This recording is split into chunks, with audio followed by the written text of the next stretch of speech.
वासुदेवा हे नाथ नारायण वासुदेवा हे नाथ नारायण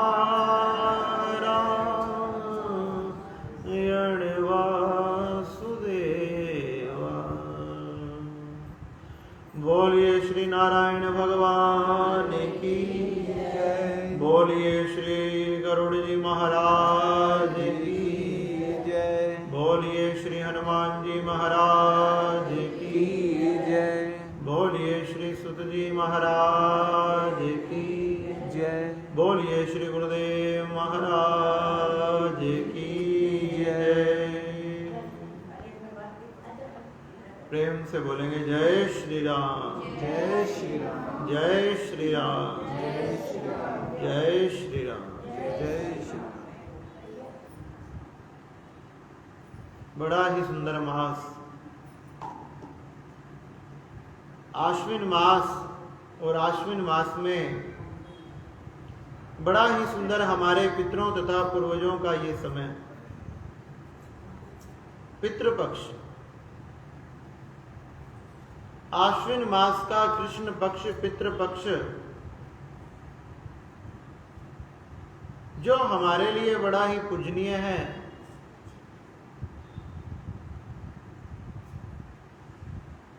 हमारे पितृ पूर्वज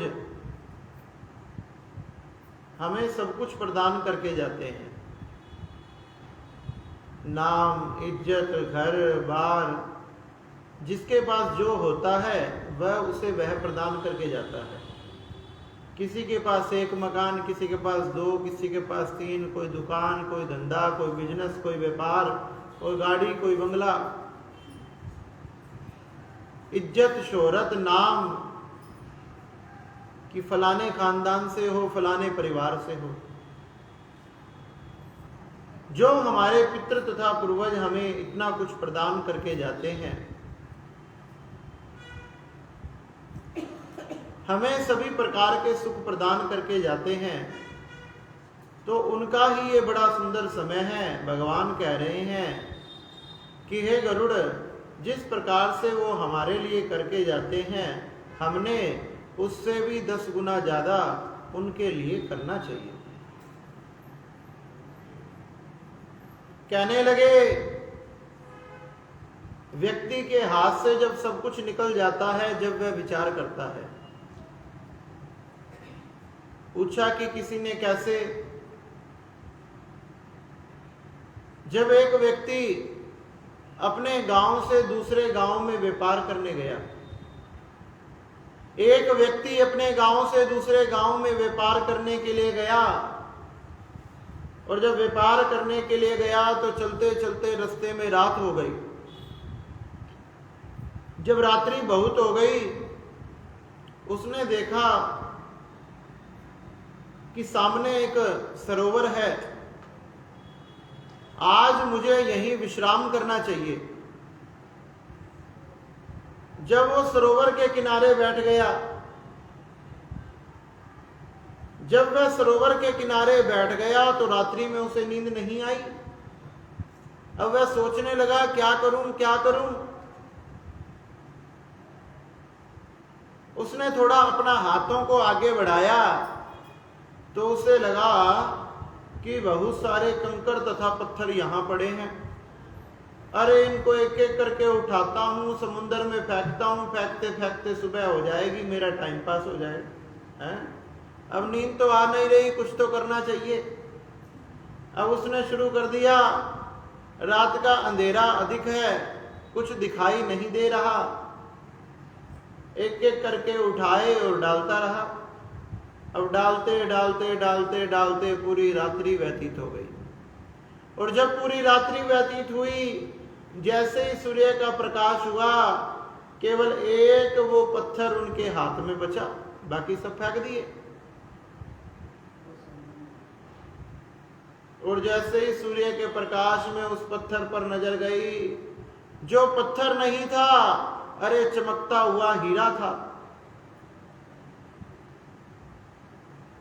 उसने देखा कि पूरी रात में मैंने लाखों हीरे इस सरोवर में फेंक दिए, और अगर मुझे पहले पता होता कि ये हीरे हैं, अरे ना मैंने नौकरी करनी पड़ती, ना व्यापार करना पड़ता, पूरा जीवन इनके सहारे बड़े आनंद से गुजर जाता।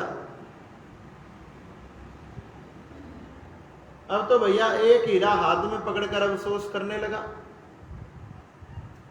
एक महात्मा जो वहां से गुजर रहे थे कहने लगे कि बेटा, अरे इसी प्रकार से हमारा जीवन है, जो हमारे जीवन का हमें एक एक क्षण एक एक पल प्राप्त हुआ है, ये किसी हीरे सोना चांदी जवाहरात से कम नहीं है। क्योंकि इस एक एक पल के लिए पशु पक्षी देवता तक तरसते हैं कि हमें मानव योनि, ये मानव तन प्राप्त हो जाए। और व्यक्ति के हाथ से जब सब कुछ निकल जाता है, जब वह विचार करता है कि काश मैं इसे ऐसे करता, काश मैं ये करता, काश ये हो जाता, हे भगवान अब तो हुआ नहीं, चलो अगले जन्म में देखूंगा।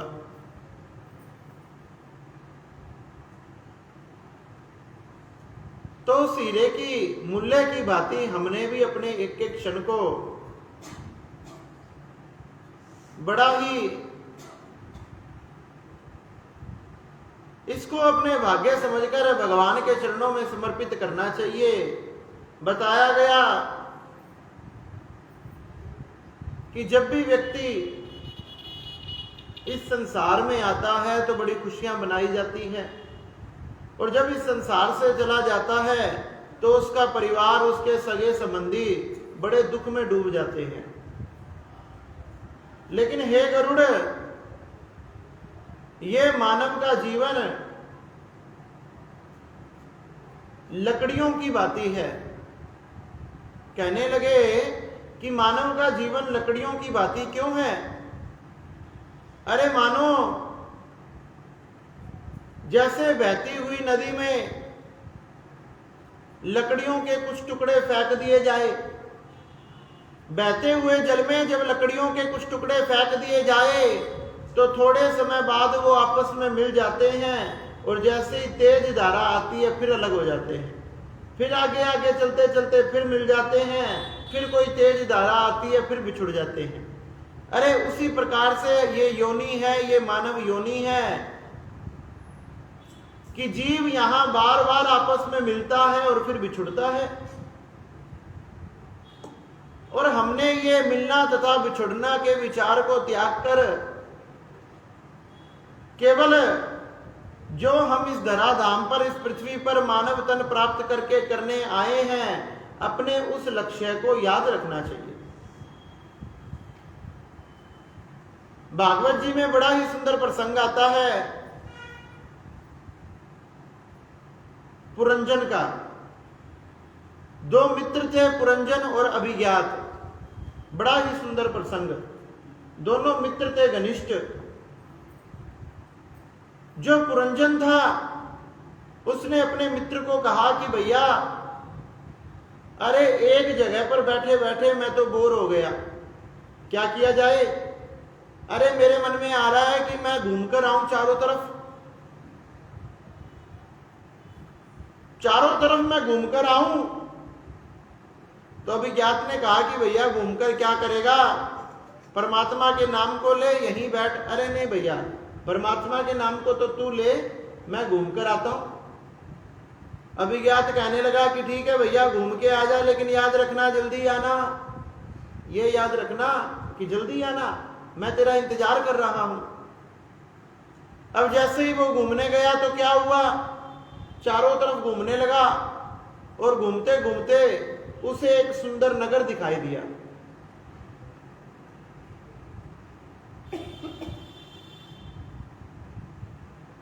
ऐसा सुंदर उसे नगर दिखाई दिया जिसके 9 दरवाजे थे।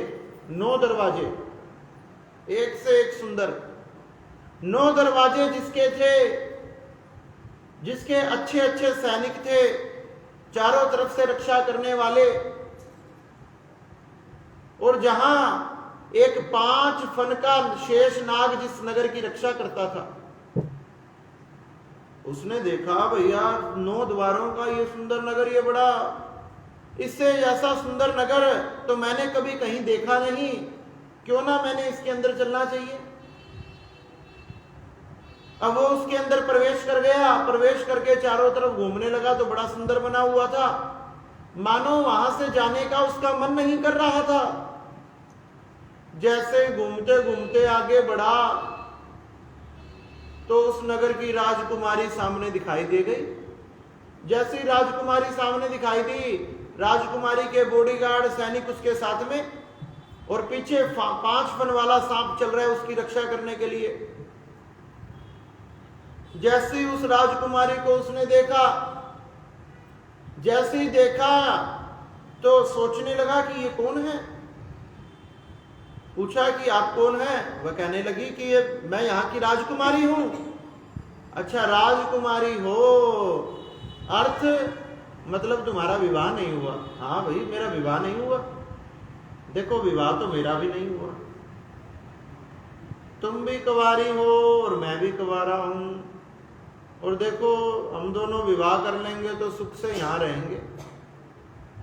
नहीं नहीं मैं किसी से विवाह नहीं करूंगी। अरे देखो मेरे समान तुम्हें संस्कारी बालक कहीं नहीं मिलेगा। हाँ मैं बड़ा योग्य हूं। देखो ना कोई लड़ाई ना झगड़ा, प्रेम से रहेंगे नगर में, हमारे सिवा यहाँ है ही कौन। और देखो इतने सुंदर सुंदर सैनिक है हमारी रक्षा के लिए। अब राजकुमारी उसकी बातों में आ गई और विवाह हो गया, और वहां उसका मित्र इंतजार कर रहा है, अब आएगा अब आएगा अब आएगा। उसका विवाह हो गया, उसका विवाह हुआ। पुरंजन अपनी पत्नी पुरंजनी के साथ सुख से रहने लगा। अब क्या हुआ, जो थोड़ा बहुत परमात्मा का नाम लेता था वो भी छूट गया। क्यों? क्योंकि पुरंजनी खाएगी तो पुरंजन खाएगा, पुरंजनी जागेगी तो पुरंजन जागेगा, वो पानी पिएगी तो मैं पीऊंगा, वो खड़ी होगी तो मैं होऊंगा, वो सोएगी तो मैं सोऊंगा। 24 घंटे उसके ही पीछे, वो जो करेगी वही मैं करूंगा। हाँ आगे पीछे ऊपर नीचे कुछ दिखाई नहीं देता, केवल वो पुरंजनी दिखाई देती है। उस पुरंजन को अपनी पत्नी में ही आसक्त हो गया, मित्र को क्या संसार को क्या सब कुछ भूल गया। जब सब कुछ भूल गया और अपनी पत्नी के साथ आनंद से रहने लगा तो एक दिन क्या हुआ, एक दिन जरा देवी आई, एक देवी आई जरा देवी, जो चारों तरफ नगरों में चक्कर लगा रही थी, जो अपने लिए सुंदर लड़का ढूंढ रही थी कि मुझे कोई सुंदर लड़का मिल जाए तो मैं उससे विवाह कर लूं। जरा देवी, जब जरा देवी किसी संयोग्य लड़के को ढूंढ रही थी तो क्या हुआ, एक नगर में गई। जैसे नगर में गई उसके दर्शन करते ही राजा क्या सैनिक क्या सब भाग गए, क्योंकि सुंदर बहुत ज्यादा थी, एकदम कुरूप। सब भाग गए रण छोड़ छोड़कर। ऐसे कर कर वो एक नगर में गई, 2 नगर में गई, 3 में गई, 4 में गई, जितने नगर में गई सब नगर के राजा सैनिक आदि सब ने मना कर दिया, भैया हम विवाह नहीं कर सकते। और एक सुंदर से नगर में गई तो वहां जैसे उसने जाकर कहा कि मैं विवाह करना चाहती हूं, राजा ने बुद्धि का प्रयोग किया और अपनी गद्दी से उतर के आया, कहने लगा बहन तेरा विवाह मैं कराऊंगा। बहन बोल दिया आते ही कि मैं तो तेरा भाई हूं, मुझसे तो विवाह करना मत, हाँ तेरा विवाह किसी और से जरूर करा दूंगा। अच्छा चलो मुझे आज तक कोई भाई भी नहीं मिला, तुम भाई मिल गए तो कोई बात नहीं, अब मेरा विवाह कराओ, तुम किसी प्रकार की चिंता मत करो। सहस्त्रों हजारों सैनिक मेरे पास हैं और मेरा छोटा भाई जो बड़ा बलवान है।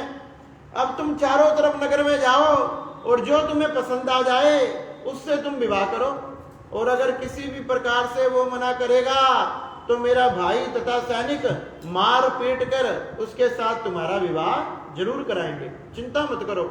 अब जरा देवी बड़ी प्रसन्न हुई, वो अपने साथ चंडवेग आदि को लेकर और सैनिकों को लेकर अब तो चारों तरफ घूमने लगी। अब चारों तरफ जब वो घूमने लगी तो हुआ क्या, वो भी उसी 9 दरवाजों के नगर में पहुंच गई जहां पुरंजन वृक्ष के नीचे बैठा था और पुरंजनी को याद कर रहा था कि मेरी पुरंजनी क्या कर रही होगी, कोई फूल तोड़ रही हो गई, कोई फल तोड़ रही होगी, क्या कर रही होगी। जैसे ही जरा देवी की उस पर दृष्टि पड़ी, पहले तो जरा देवी ने क्या किया, उसके नगर पर हमला किया। भाई उसके नगर पर हमला करेगी, सैनिकों को मारेगी, जब ही तो नगर में घुसेगी। देखते ही देखते उसके सैनिकों पर हमला कर दिया। पुरंजन के सारे सैनिक मारे गए, सारे बॉडीगार्ड, रक्षा कवच, बाउंसर आदि सब मारे गए। देखते ही देखते वो नगर में घुस गई। और जब वह नगर में घुस गई, पुरंजन अपनी पुरंजनी के साथ बैठा है, उसे पता ही नहीं मेरे नगर में आग लग गई। अरे मेरे नगर में आग लग गई, उसे पता ही नहीं। और देखते ही देखते देखते ही देखते वो जरा देवी उसके महलों में प्रवेश कर गई और कहने लगी, भैया मैं विवाह इसी से करूंगी, इसे पकड़ लो, जकड़ लो। सैनिक पकड़ने लगे, चंडवेग आदि पुरंजन पर प्रहार करने लगे। और ऐसे करते करते करते करते करते करते ही पुरंजन के प्राण निकल गए, मृत्यु को प्राप्त हो गया। किसको याद करते करते, किसको, अपनी पत्नी को, पुरंजनी को। हाय पुरंजनी तेरा क्या होगा, अब मेरे सिवा तेरा ध्यान कौन रखेगा, तुमसे प्रेम कौन करेगा। हाय पुरंजनी तुम कहां हो, अंतमति सोगति। अरे अंत समय में जो हमारे हृदय में है, जो हमारे मन में है, दूसरी योनि भी हमें उसी की प्राप्त होती है। अब पुरंजनी को, औरत को याद करते करते मरा और अगले जन्म में औरत ही बन गया। और उसका मित्र बैठा बैठा इंतजार कर रहा है कि मेरा मित्र आएगा, मेरा मित्र आएगा। अरे उसका तो विवाह भी हो गया, मर भी गया, औरत के रूप में जन्म भी ले लिया। अब औरत के रूप में जब जन्म लिया तो क्या हुआ, अब उसके घर वालों ने उसका विवाह कर दिया, एक किसी राजा के साथ विवाह कर दिया। अब राजा के साथ हुआ क्या, शत्रुओं ने आक्रमण किया, सब कुछ छीन लिया और छीनने के साथ साथ राजा को भी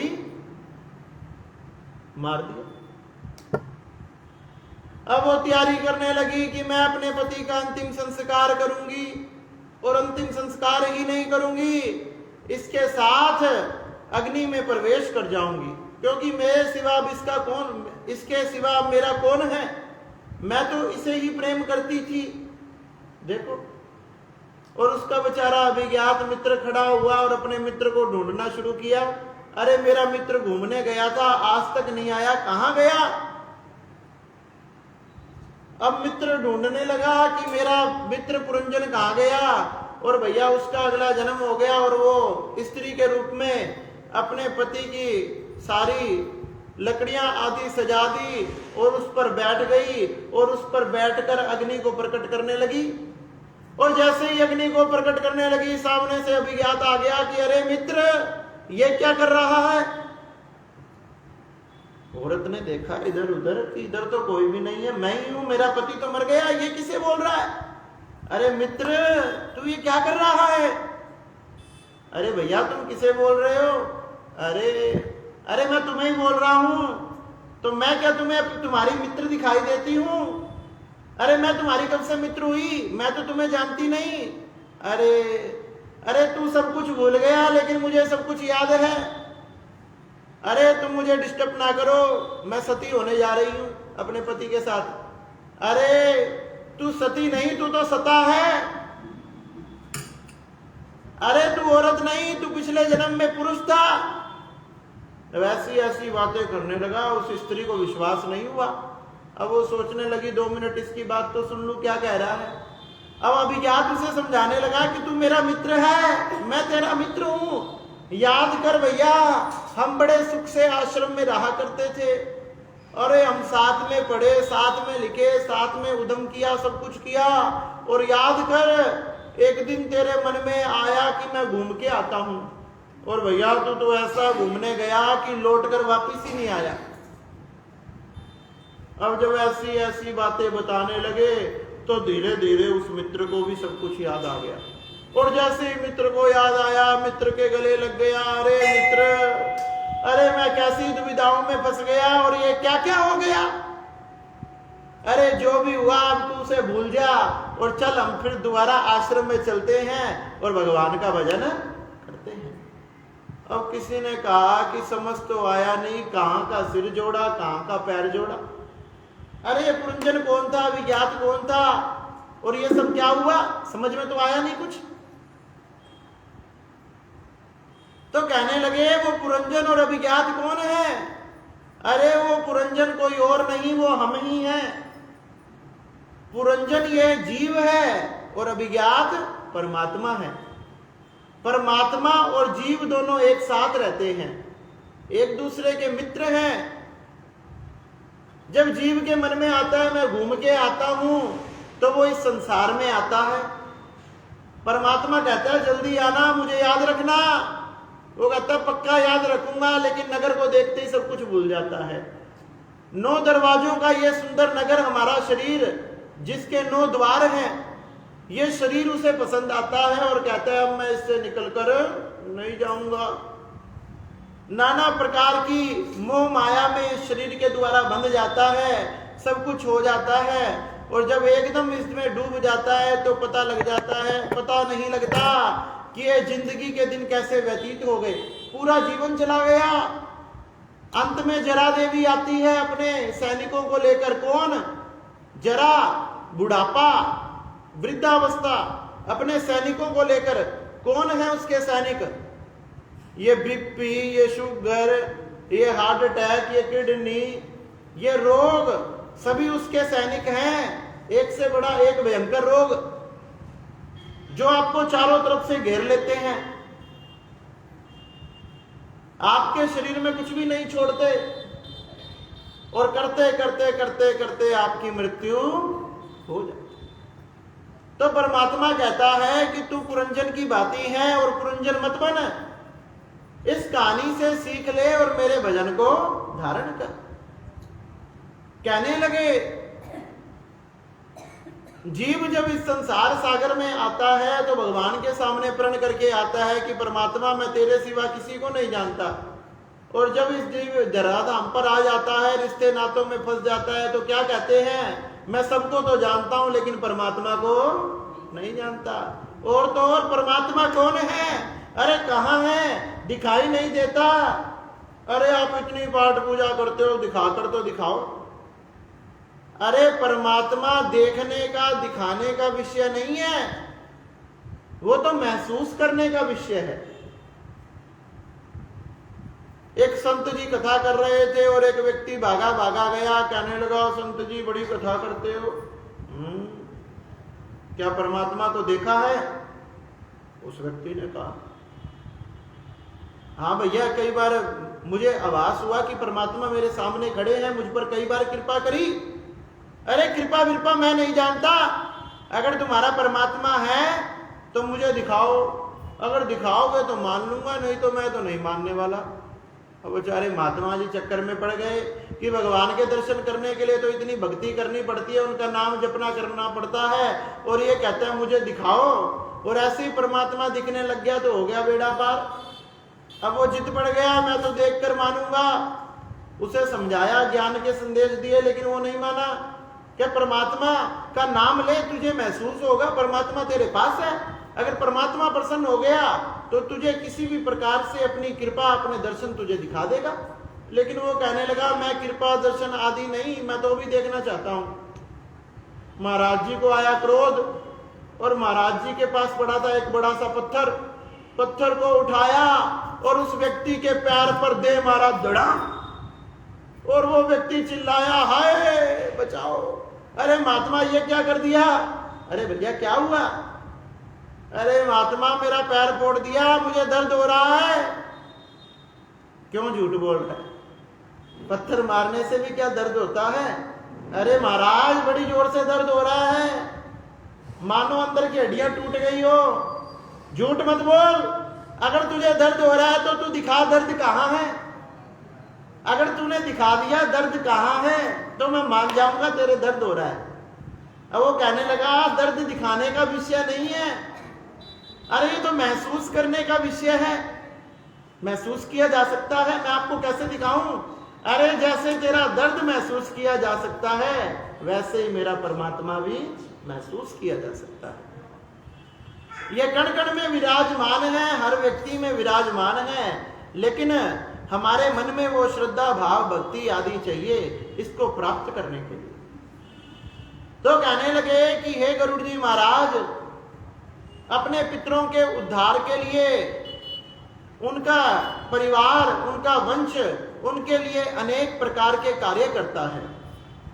कहने लगे कि श्रेष्ठ व्यक्तियों को कभी भी नरक में नहीं जाना पड़ता।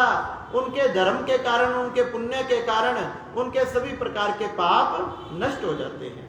कहने लगे जिस प्रकार से मानो किसी व्यक्ति ने प्रायश्चित कर लिया कि भगवान मैं संकल्प करता हूं आज के बाद कोई भी गलती नहीं करूंगा। अरे मैंने गरुड़ पुराण की कथा को सुन लिया, आज के बाद तो केवल आपका पूजन करूंगा। अब भगवान के सामने ये संकल्प किया, ये प्रायश्चित किया, और उसके बाद हुआ क्या? जैसे एक हाथी अपने झुंड के साथ सरोवर में नहाने जाता है। अब क्या होता है, हाथी का शरीर बड़ा मैला होता है, चारों तरफ धूल ही धूल, धूल ही धूल। अब वो सुंदर सरोवर में नहाया, मलमल के स्नान किया और बड़ा चमकने लगा। और चमकने लगा तो क्या हुआ, सरोवर से निकलकर आया और सरोवर से निकलकर आते ही फूंक मारी, सूंड में मिट्टी को उठाया और अपने ऊपर डाल ली।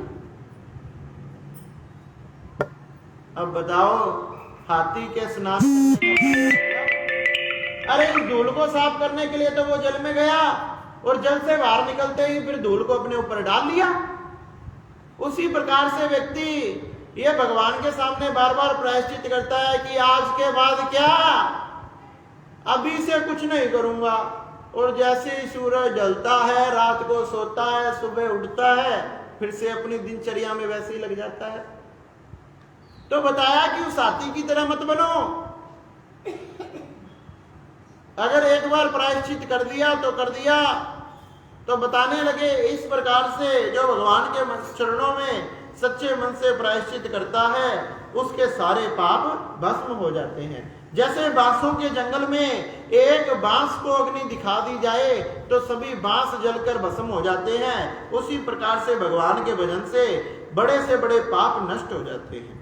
कहने लगे इस प्रकार से भगवान का नाम आदि हमने जपते रहना चाहिए। एक बार श्री नारद जी नाना अनेक प्रकार की कथाएं राजा रुकामंदक को सुना रहे थे। रुकमंदक राजा को कथाएं सुना रहे थे। तो क्या हुआ, नारद जी ने कहा कि हे राजन, क्या आपको पता है? क्या नारद जी? अरे जो भगवान की एकादशी के व्रत को करता है उसने नरक में नहीं जाना पड़ता। राजा ने कहा सच में? नारद जी ने कहा और तो क्या, गरुड़ पुराण में लिखा है। अब राजा ने सोचा इतना अच्छा अवसर, इतना अच्छा मौका, नारद जी तो चले गए और समस्त नगर में ढिंढोरा पिटवा दिया। अगर एकादशी को किसी ने भी भोजन बनाया तो उसे मृत्यु दंड दिया जाएगा। सब के सब व्रत रखेंगे, बच्चा, बूढ़ा, जवान, छोटा, मोटा, अंधा, लूला, लंगड़ा, जैसा भी है सब व्रत रखेंगे। अगर किसी एक ने भी व्रत नहीं रखा उसी समय उसे मृत्यु दंड दिया जाएगा। चारों तरफ नगर के सैनिक खड़े कर दिए, हर गली में, हर मोहल्ले में, हर घर के बाहर। अब तो भैया बढ़िया कैमरे लग गए और राजा बैठकर देख रहा है, एक भी व्यक्ति छूटना नहीं चाहिए।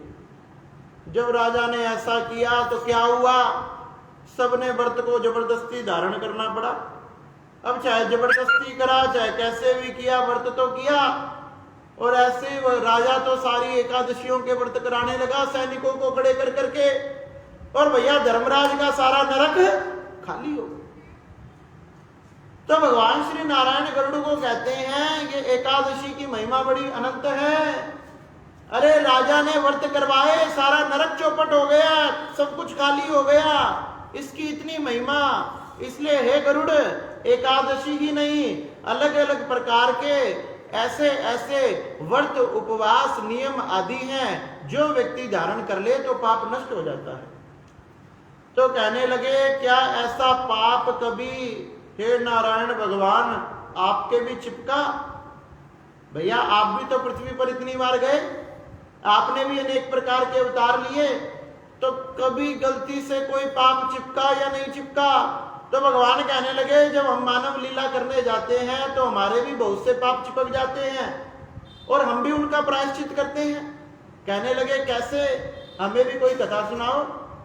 तो श्री नारायण भगवान गरुड़ जी को कहने लगे, अरे जब मैं त्रेता युग में दशरथ जी के घर मैंने जन्म लिया श्री रामचंद्र जी के रूप में, जब रामचंद्र जी के रूप में मैंने जन्म लिया तो हुआ क्या, मैं धीरे धीरे बड़ा हुआ, फिर मेरा विवाह हुआ और फिर तो सब जानते हैं मुझे वनवास मिल गया।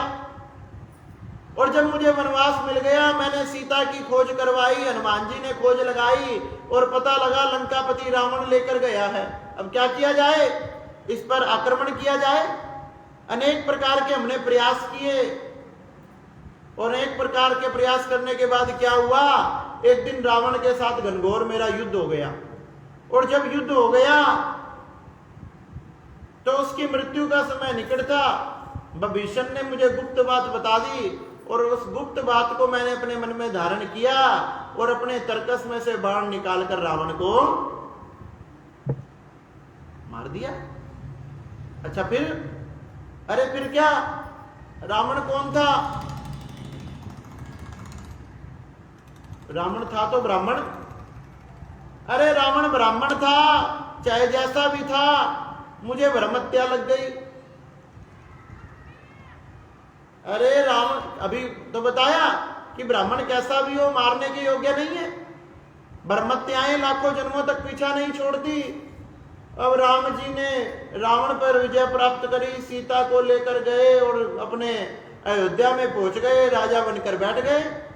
एक दिन बैठे बैठे उनकी नजर अपने हाथ पर गई और जैसे ही हाथ पर नजर गई उनकी हथेली में से एक बाल निकल कर आ गया। हथेली में से राम ने कहा कि ये क्या हुआ, हथेली में बाल कैसे? हथेली में बाल तो पवित्र नहीं माना जाता, ये इसका किस कारण से हुआ? अपने गुरुदेव के पास गए कि हे महामुनि वशिष्ठ, आप बताएं कि ये क्या हुआ। अरे राम, अरे तुमने रावण का वध किया, ब्रह्मत्याएं तुम्हारे पीछे लगी है, उन ब्रह्मत्याओं के कारण ही तुम्हारी हथेली में से ये बाल प्रकट हो गया। तुम्हारी हथेली में से ये बाल प्रकट हो गया।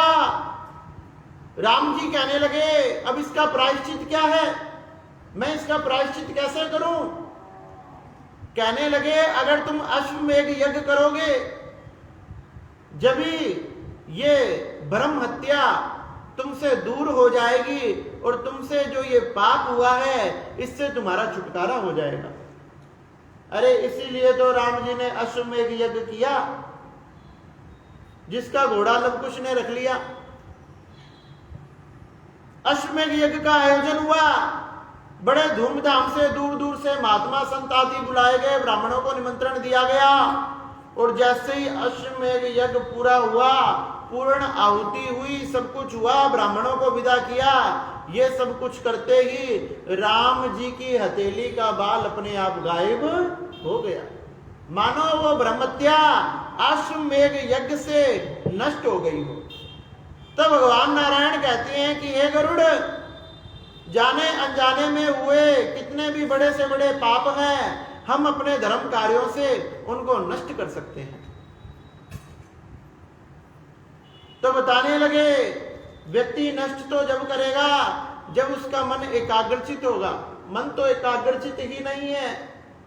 तो गरुड़ ने पूछा कि मन एकाग्रचित क्यों नहीं है, इसका कारण? कहने लगे एक दूसरे को देखकर खुशी नहीं है, एक दूसरे को खुश देखते ही दिल में आग लग जाती है। क्या कहने लगे कैसे? कैसे क्या? एक बेचारा मेरा बड़ा भक्त हुआ। क्या कौन? अरे एक हुआ। कौन हुआ महाराज, नाम तो बताओ। अरे एक था, उसका नाम था काशीराम। अच्छा फिर? अरे उसने मेरी कठिन तपस्या की, कठोर तपस्या की, और मैं एक दिन उस पर प्रसन्न हो गया। मैंने उसे दर्शन दिए कि मां काशीराम क्या चाहता है। वह कहने लगा महाराज कुछ और नहीं चाहता, बस इतना सा वरदान दे दो जो मैं मन में सोचूं वो काम हो जाए, बस जो मेरी इच्छा हो वो पूरी हो जाए, चाहे मैं कुछ भी सोचूं। भगवान ने कहा देख काम तो हो जाएगा लेकिन एक गड़बड़ है। कि क्या? क्या? देख तू अपने फायदा सोचेगा, तू जो भी सोचेगा तो तेरे पड़ोसी का उससे डबल होगा। ओहो, मन में सोचने लगा ऐसे भी कभी होता है। अरे भगवान कोई बात नहीं, आप दे दो दे दो। भगवान ने कहा जा तथास्तु। अब वो घर गया, बेचारा छोटी सी झोपड़ी में रहता था। हुआ क्या? ये भगवान सबसे पहले तो चकाचक एक महल बन जाए। ओ भैया, उसने जैसे ही सोचा चकाचक एक बन गया, सुंदर बड़ा। अब बाहर निकला तो पड़ोसी के 2 बन गए। ओहो, ये तो वचन ज्यादा ही सच हो गया। अरे पड़ोसी ने तो कुछ भी नहीं किया, मैंने मिला इसे, ये क्या झोल हो गया। चलो कोई बात नहीं, बेचारे ने सहन कर लिया। अब मकान में आराम से रहने लगा और पड़ोसी के 2 मकान, एक में खुद रखता, एक में किराएदार बिठा दिए और आराम से 15-20 हजार रुपए महीने का किराया आ रहा, चक मौज उड़ा रहा पड़ोसी। अब उसके बड़ी वो हुई, अब क्या किया जाए। भगवान चलो इन सबको छोड़ो, ऐसे करो चमकती हुई एक सुंदर सी गाड़ी दे दो। ओहो, गाड़ी प्रकट हो गई। जैसे ही गाड़ी में बाहर निकाली महलों से, गाड़ी जैसी बाहर निकाली, सामने वाले के 2 गाड़ी खड़ी चमकती हुई। और सामने वाले ने हॉर्न बजा के दिखाया, पी पी देख, तेरे पास 1 मेरे पास 2। उसको बड़ा क्रोध आया, क्या किया जाए। उसने कहा मुझे 1 लाख रुपया मिल जाए, पड़ोसी को 2 मिल गए। उसने कहा मेरी सुंदर सी एक कंपनी खड़ी हो जाए, पड़ोसी की 2 हो गई। ए महाराज क्या करूं? चलो कोई बात नहीं, फिर भी सहन कर गया। अब क्या करूं महाराज, देखो धन है, दौलत है, सब कुछ है, अब क्या रह गया, एक सुंदर सी पत्नी और मिल जाए। ओहो, जैसे इच्छा मांगी और उसे सुंदर सी पत्नी मिल गई और पड़ोसी को 2 मिल गई। पड़ोसी को 2 मिल गई, उसे 1 मिल गई। अब भैया क्या करें। अब वो बाहर कुर्सी डालकर बैठ गया कि पत्नी आओ मेरी सेवा करो। बाहर वाले ने जैसे ही सुना हो मुझे दिखाने के लिए कर रहा है, इसे नहीं पता मेरे पास तो 2 है। उसने कहा भाग्यवान कुर्सी लगाओ, और कुर्सी नहीं तख्त बिछाओ। और वो आराम से लेट गया। एक पत्नी सिर दबा रही है, दूसरे चंद दबा रही है। और उसे बड़ा क्रोध आया, क्या भैया ये तो सिस्टम उल्टा हो गया, क्या करें क्या करें। ऐसे करो भगवान मेरे 4 नौकर आ जाएं, उसके 8 आ गए। ओहो, भगवान मेरे 10 बॉडीगार्ड आ जाएं, उसके 20 आ गए। होता रहा, एक दिन उसकी खोपड़ी ठनक गई, और जब खोपड़ी ठनक गई तो क्या हुआ, अरे भगवान मेरे घर के सामने एक बड़ा खड्डा हो जाए। अब उसकी आत्मा खुश हो गई और पड़ोसी के दोनों मकानों के सामने बड़े बड़े खड्डे 2 हो गए। अब क्या करूं भगवान, मेरी जो पत्नी है ना वो इस खड्डे में गिर जाए। और उसकी पत्नी आकर खड्डे में गिरी और पड़ोसी की दोनों गिर गई। ओ भैया, पड़ोसी रो रहा है, चिल्ला रहा है, इतनी मुश्किल से तो पत्नी पता नहीं कहां से मिली, उससे क्या पता सब कुछ इसने कराया है। इतनी मुश्किल से तो मिली और वो भी खड्डे में गिर गई। अब क्या करें, पड़ोसी बड़ा दुखी हुआ। अब वो सोचने लगा इसे और दुखी कैसे करूं, क्या किया जाए। कहने लगा भगवान ऐसा करो कि मेरी एक टांग तोड़ दो। भगवान ने कहा ये क्या, अरे भगवान तुम तोड़ दो देखी जाएगी। उसकी एक टूटी और पड़ोसी की, अरे पड़ोसी की दोनों टूट गई। अब सोचने लगा कि अब और क्या किया जाए। इसने बड़ा मुझे दुखी किया, हॉर्न बजा बजा कर, सब कुछ मेहनत मैंने की और भैया आनंद इसने लिया। अब क्या करूं, मेरा तो एक पैर है, मैं बैसाखी से चल लूंगा और ये तो चल ही नहीं पाएगा। अब और क्या करूं। परमात्मा ऐसे करो कि मेरी एक आंख भी फूट जाए और पड़ोसी की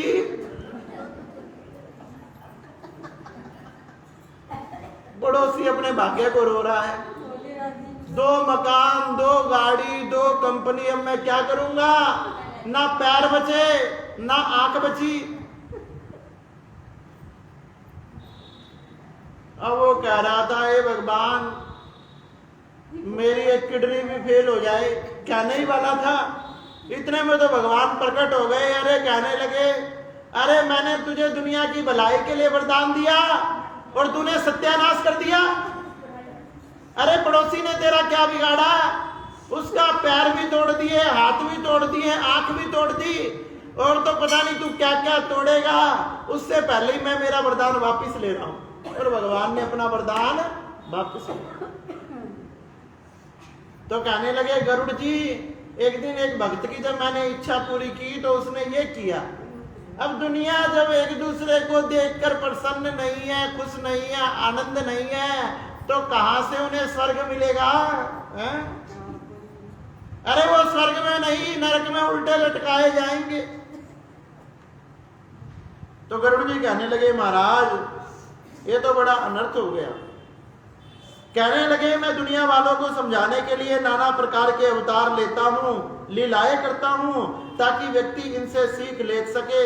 बताया कि अपने पाप आदि को नष्ट करने के लिए अपने गुरुओं की सेवा करो, गुरु का नाम धारण करो, क्योंकि संत महात्मा जो सच्ची राह पर चलते हैं, सात्विक राह पर चलते हैं, वो साक्षात नारायण के समान है। कहने लगे, जो किसी भी प्रकार के पाप इस धराधाम पर करते हैं उन्हें नरक में जाना पड़ता है। पापियों को गुरु का सहारा तो जरूर लेना चाहिए, ताकि गुरु के वचनों से उनका उद्धार हो सके, नहीं तो उन्हें भयंकर नरक से कोई नहीं बचा सकता।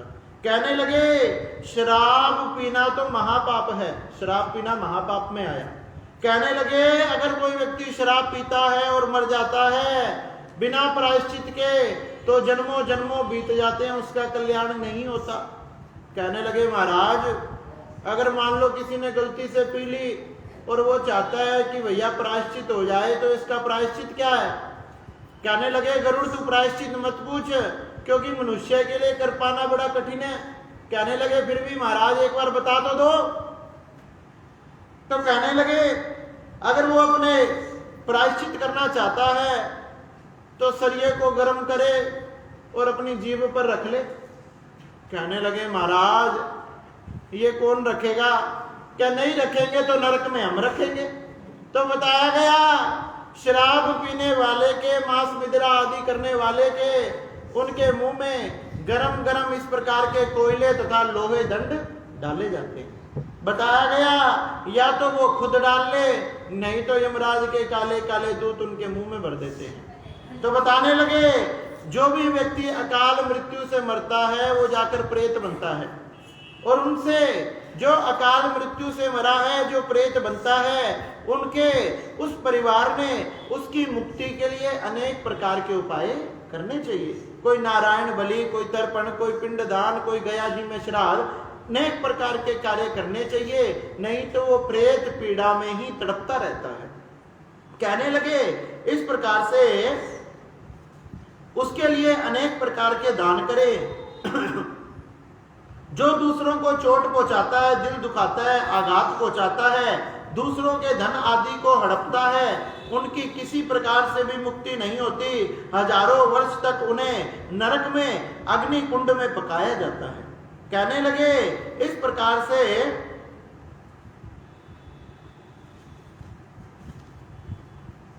अधिक पापों से बचना चाहिए, चाहे वो मानसिक है, चाहे वाचिक है, चाहे कर्मणा है। मन से, अपने वचन से, अपने कर्मों से किसी भी प्रकार का पाप नहीं करना चाहिए, क्योंकि पाप का फल हमें नरक में भुगतना पड़ता है। कहने लगे कि इस प्रकार से भगवान की कथाओं आदि को सुनकर समस्त पापों का हमने प्रायश्चित करना चाहिए। उसी से ही जीव का कल्याण होता है, तथा जीव ने अपने कल्याण के लिए अनेक प्रकार के उपायों को करते रहना चाहिए। जो व्यक्ति इस संसार सागर से चला गया है, हमने उसकी मुक्ति के लिए अनेक प्रकार के उपाय करने चाहिए। अगर हम उनके लिए उपाय नहीं करते तो इसका दंड परमात्मा हमें देता है। हमें हमारे घर में किसी भी प्रकार से तरक्की नहीं होने देते, हमारे घर का व्यापार नहीं बढ़ने देते, तथा बताने लगे ब्राह्मण का धन खाकर चला गया है या किसी संत महात्मा का धन खाकर चला गया है तो उसका मुक्ति तो किसी भी प्रकार से नहीं हो सकती। अगर गलती से भी यह अपराध हो गया है तो उसने प्रयाग में जाकर 3 दिन तक रहना चाहिए। 3 दिन तक वहां रहें, पूजा सेवा करें, नाना प्रकार के दान करें, जब जाकर इस पाप से उनका छुटकारा होता है। नहीं तो वाराणसी में कपाल मोचन नाम का तीर्थ है, वहां जाकर गंगा जी पर स्नान करो, अनेक प्रकार के दान आदि यज्ञ हवन आदि करवाओ, जब इन पापों से छुटकारा होता है।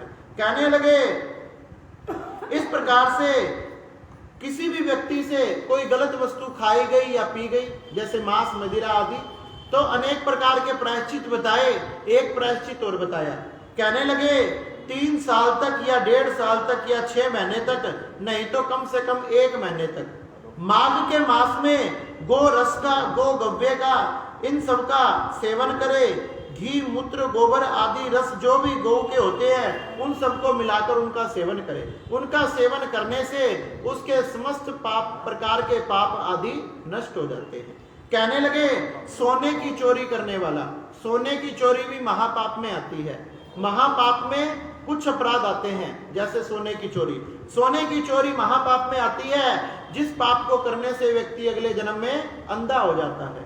बताने लगे सोने की चोरी करने वाला अगले जन्म में अंधा, लंगड़ा, अपाहिज आदि होता है। अगर गलती से भी उससे यह अपराध हो गया है और वो प्रायश्चित करना चाहता है तो उसने अपने जीवन में अधिक से अधिक वस्त्रों का दान करना चाहिए। वस्त्रों के दान करने से इस पाप का प्रायश्चित हो जाता है।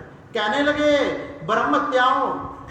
ब्रह्मत्याओं आदि से छुटकारा पाना तो असंभव है, लेकिन फिर भी निरंतर भगवान का नाम जप आदि करते रहना चाहिए। इस प्रकार से भगवान का नाम लेना, गुरु की दीक्षा लेना, ये सब मनुष्यों के कर्तव्य हैं। जो वैष्णव है, सत्संगी है, प्रतिदिन मंदिर जाते हैं, देव कार्यों को करते हैं, वैष्णव हैं, यज्ञोपवीत को धारण किया हुआ है, उनके सारे पाप नष्ट हो जाते हैं और वो भी ब्राह्मणों की तरह पूजनीय बनकर बैकुंठ में जाकर वास करते हैं। इसलिए हमने ये सारे कार्य, भगवान की पूजा पाठ आदि ये नित्य क्रिया प्रतिदिन करते रहने चाहिए, जिससे हमारे समस्त प्रकार के पाप नष्ट हो जाएं।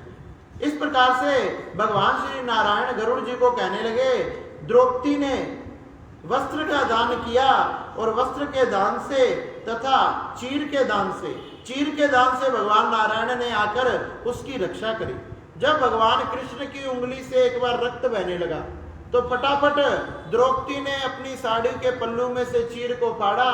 उस चीर को दान भगवान ने समझकर अपने अंगुली में बांध लिया तथा उस चीर के दान से केवल भगवान नारायण प्रसन्न हो गए तथा उसकी भरी सभा में आकर रक्षा करी। तो कहने लगे किया हुआ दान का फल कभी भी मिटता नहीं है, वो हमेशा हमें प्राप्त होता है। कहने लगे इस प्रकार से प्रायश्चित के लिए कोई भी आपने पाप किए हैं, समस्त पापों के प्रायश्चित के लिए अमावस्या को, पूर्णिमा आदि को अनेक प्रकार के दान करें, ब्राह्मणों को भोजन आदि कराएं। जो कृष्ण पक्ष की 14 को चतुर्दशी को यमराज के इन नामों को लेता है, उसको यमराज के दूत दिखाई नहीं देते। क्या क्या बताया गया? ओम यमे नमः, ओम अंतकाय नमः, ओम धर्मराजाय नमः, ओम वैश्वाय नमः, ओम कालाय नमः। इस प्रकार से धर्मराज के अलग अलग प्रकार के नामों का, मंत्रों का उच्चारण करता है। यमराज के दूत उसे अंत समय में दिखाई नहीं देते। कहने लगे कि इस प्रकार से उसकी कभी भी अकाल मृत्यु नहीं होती। व्रत करने वालों को पूरे नियमों का पालन करना चाहिए। अगर उसका व्रत भंग हो गया और उसका नियम टूट गया तो उसने भी भयंकर नरक में जाना पड़ता है। बताया गया कि इस प्रकार से व्रतों का पालन करे। और एक गरुड़ पुराण में एक खास बात और भगवान नारायण ने बताई। जो एकादशी का व्रत करते हैं, अगर किसी भी प्रकार से वो एकादशी द्वादशी से मिली हुई हो, कई बार होता ना 11 और 12 इकट्ठी, तो बताया एकादशी को जितना इस व्रत को करने की महिमा है, जितना फल है, उससे करोड़ों गुना फल द्वादशी से मिली हुई एकादशी को करने का है। जो एकादशी तथा द्वादशी इकट्ठी होती है उसको व्रत करने का इतना फल है, उतना फल तो भगवान नारायण अपने सहस्त्रों मुखों से भी नहीं कह सकते। करोड़ गुना फल जो 11 और 12 इकट्ठी हो और फिर उसमें 11 का व्रत करता है, इसका फल अनंत है। तो कहने लगे इस प्रकार की अनेक प्रकार की एकादशियां अभी आई थी कुछ समय पहले ही, जो द्वादशियों में मिली हुई थी। 2-3 द्वादशियां एकादशियों के साथ मिली हुई थी जिनके व्रत सभी ने धारण किए। तो इनकी महिमा अनंत है, इनका फल अनंत है। बताया गया इस प्रकार से भगवान के व्रत आदि को धारण करते रहे, भगवान का नाम लेते रहे, तथा जिस भी तीर्थ में जाए उस तीर्थों में जाकर अपने पितरों के निमित्त तर्पण पिंड दान आदि करते रहें, उनका संपूर्ण फल अपने पितरों को देते रहें। उनके उससे उनके पितर अनेक प्रकार की योनियों में पड़े भी हुए हैं तो भी उनसे उन सबको मुक्ति मिल जाएगी, और उनको मुक्ति मिल गई तो आपके घर में किसी भी प्रकार की कोई कमी नहीं आने वाली। इस प्रकार से भगवान कहने लगे ना। गरुड़ जी ने पूछा जब व्यक्ति अपने प्राणों को छोड़कर जाता है तो किस प्रकार से उसका संस्कार किया जाता है, कौन कौन सी क्रियाएं होती है, किस प्रकार से उसे लेकर जाया जाता है, कौन कौन से पिंड दान किए जाते हैं, कितने प्रकार के किए जाते हैं, ये सब मैं आपसे सुनना चाहता हूँ। नारायण भगवान ने कहा ये सब आपको कल सुनाएंगे, ये सब कार्य किस प्रकार से होते हैं। बोलिए नारायण भगवान की जय। जय जय श्री राधे, जय जय